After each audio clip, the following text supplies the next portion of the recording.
In the southern bend of Bohemia, where the Vltava river turns as if reconsidering its direction, stands the town of Český Krumlov. It is a place that wakes slowly, as if each morning it must first remember which century it's in. The castle rises above it like a thought that refuses to go away. Tier upon tier of pale stone, it leans over the rooftops, watching its reflection in the river with mild vanity. The Rosenbergs built it to last, though not necessarily to make anyone comfortable. When mist drifts up from the valley, the towers appear to float, a trick the townsfolk have long stopped noticing, though visitors still swear the place looks half-dreamed. From the square below comes the scent of bread and iron, the mingled sounds of church bells and gossip. Life here moves at the pace of the cobblestones, uneven but dependable. Inside the castle lived Perchta of Rosenberg, daughter of the noble house. She grew among courtyards that echoed too much and portraits that judged too quietly. Tutors praised her diligence, priests her humility. It was a comforting arrangement. Everyone complimented her virtues, and no one asked her opinions. The castle itself listened to her steps. Old walls have a way of collecting stories. They prefer the soft ones, the kind spoken to no one. Sometimes when the wind pushed through the corridors, the tapestries would stir as if answering. At dusk, the river darkened to ink, and a single candle glowed in the western tower, Perchta's light. Servants said she stayed awake reading prayers, though no one could recall her looking particularly forgiven. The town below, unaware of its future ghost, settled into the quiet rhythm of another evening. Smoke rose, dogs barked, bells marked the hour. And high above the river, Český Krumlov castle exhaled, a long, weary sigh of stone. It had felt this before, the stillness that arrives just before a story begins. When Perchta of Rosenberg turned 20, the castle bells rang for 3 days. The townsfolk assumed it was a celebration. It was, in fact, a negotiation. In noble families, love was considered a charming distraction, provided it happened after the contracts were signed. So, it was decided, without her consultation, that Perchta would marry Jan of Liechtenstein. The match looked perfect on parchment. Parchment, however, is famously bad at recording tone. Jan was a man of titles, land, and an unwavering devotion to his own reflection. He spoke little, perhaps because listening to others required patience. Soldiers admired his discipline. Servants admired his temper from a safe distance. The wedding took place in midwinter. Snow covered the roofs of Český Krumlov. Bells echoed through the valley, and the Vltava lay still under ice, pretending not to hear the vows. In the great hall, candles burned with the determination of people who knew this would take a while. Perchta stood beside her new husband, pale and composed. She had practiced the expression of serenity, the kind of calm that only truly desperate people achieve. The priest spoke of unity, obedience, and eternal love. None of these were present, but the words sounded nice, and that was enough. After the ceremony, Jan returned to his estates in Moravia almost immediately. Perchta followed, as wives were expected to, and the castle of Český Krumlov watched her carriage disappear into the snow. It was not the first time it had seen a farewell that felt suspiciously permanent. Her letters home soon became quieter. They began with polite formality and ended with phrases that looked like sighs written in ink. "I am well," she wrote, "and my husband is often occupied," which, translated from noble correspondence, meant, "I am alone, and he prefers his armor to company." Days in Moravia passed like cold breath on glass. There, then gone. Jan held court, inspected his soldiers, and spoke to Perchta mainly when logistics demanded it. She filled her time with prayer, embroidery, and the kind of silence that grows its own echo. Sometimes, in that vast and distant household, she would pause while lighting a candle, certain she heard the Vltava again, faint and far away. The sound of home, though the word no longer applied.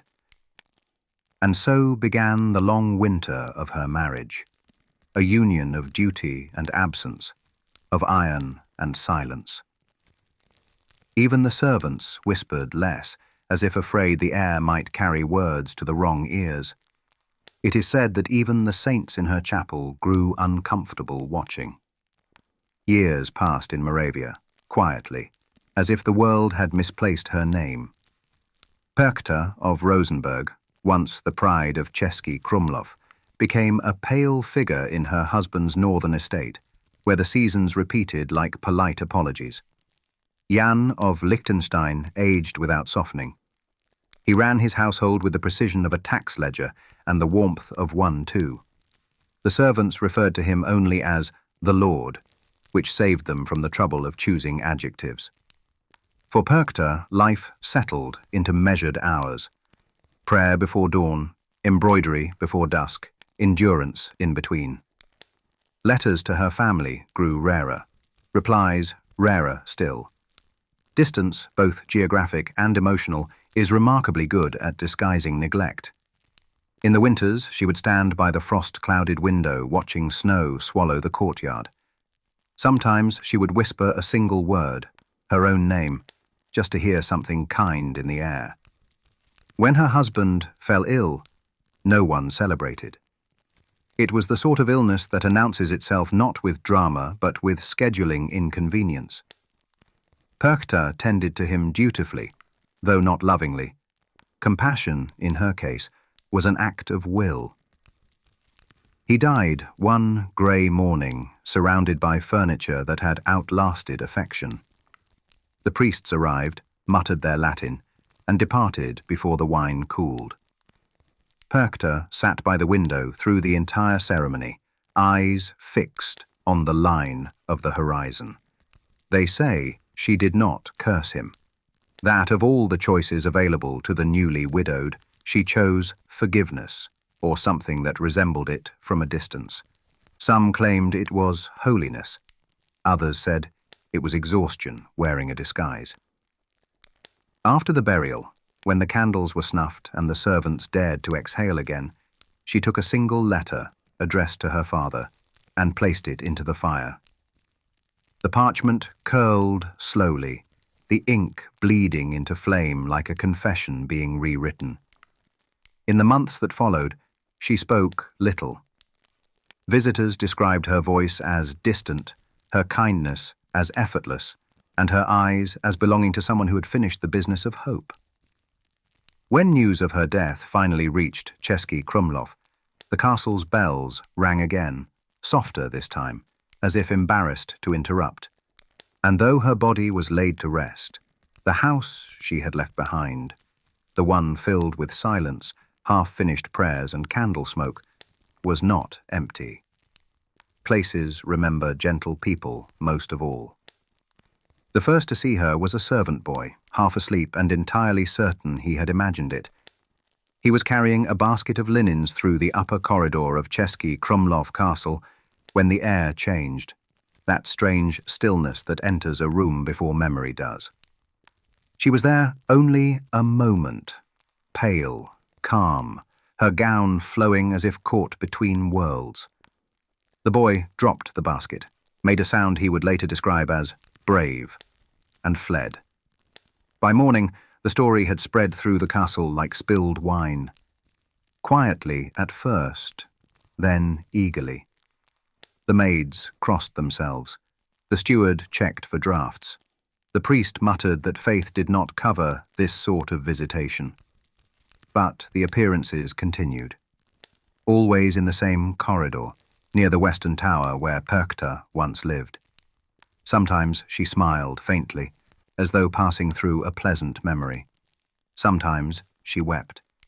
Those who saw her said the scent of lilies followed, soft, clean, and sorrowful. Others claimed that her steps made no sound, though her presence rustled the air like turning pages. Over the years, the castle learned her moods. A smiling white lady foretold peace or a birth. A weeping one, loss or misfortune. There was a practical advantage to this system. It kept everyone on their best behavior. Visitors came to the castle hoping for a glimpse, or at least a rumor. The Rosenbergs were discreet about it. No noble house wants to be known for hauntings, at least not officially. But servants, as history confirms, have better marketing instincts than lords.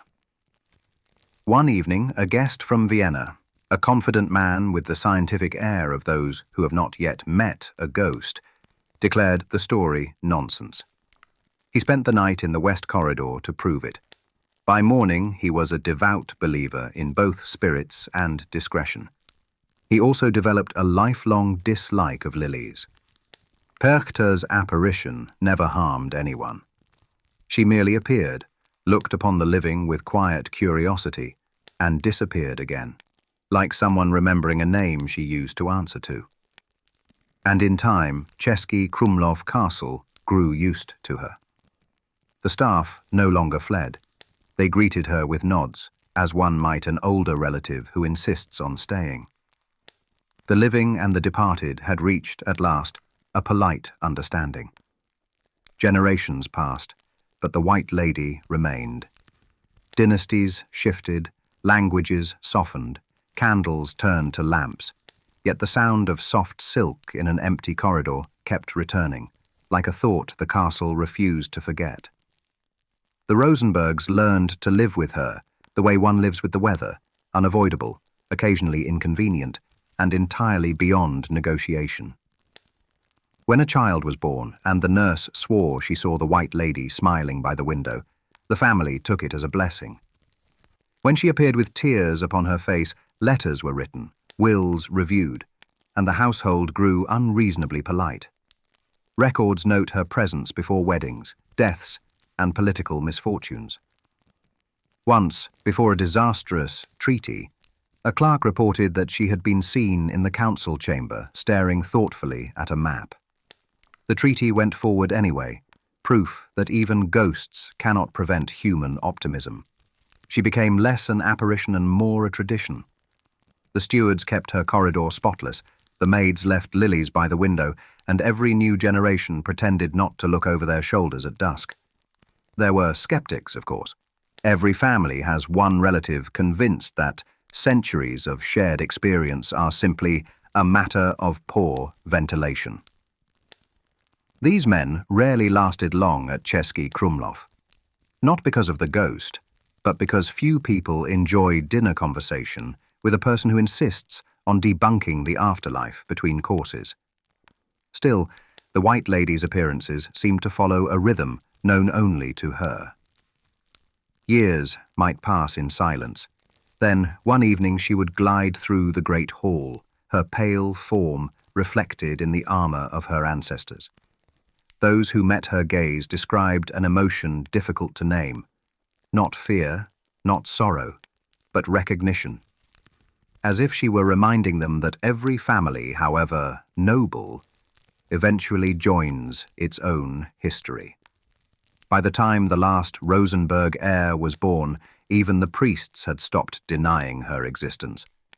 They simply adjusted their sermons, slightly longer on forgiveness, noticeably shorter on pride. And when that final generation left the castle, one by one, Český Krumlov remained still for a while, the way a room does after everyone has said goodbye. But in the west corridor, near the window that once caught the light of her candle, a faint scent of lilies lingered, as if the past itself had chosen not to move on. The Rosenbergs vanished, as families eventually do, first from portraits, then from memory, and finally from conversation. The castle changed hands the way old stories change storytellers, each new owner adding a detail, forgetting another. Barons, emperors, soldiers, and tourists. All took their turns beneath the painted ceilings of Český Krumlov Castle. The furniture changed. The language of servants changed, even the smell of the kitchens changed. But the White Lady did not. She appeared as she always had, pale, silent, unconcerned with politics. Empires rose outside her windows and fell just as noisily.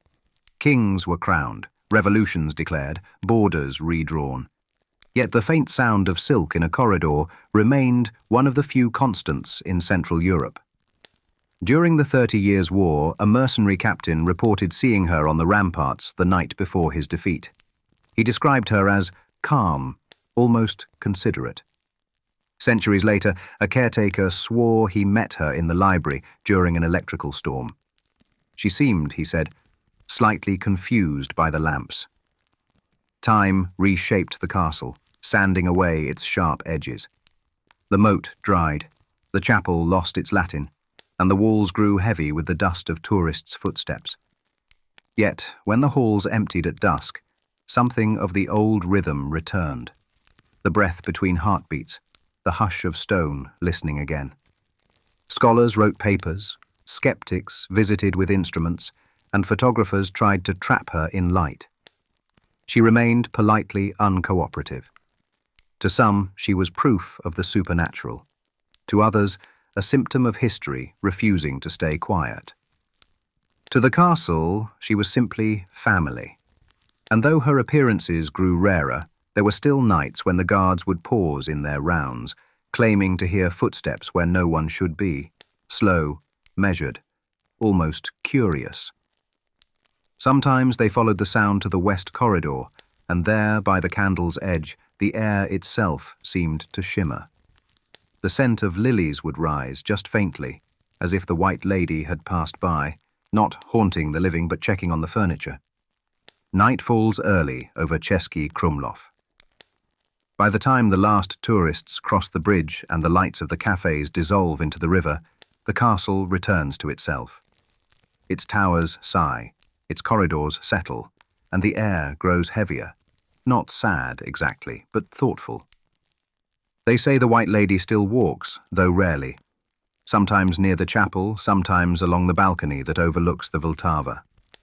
She never speaks, but those who have felt her presence insist she carries neither anger nor regret. Only patience.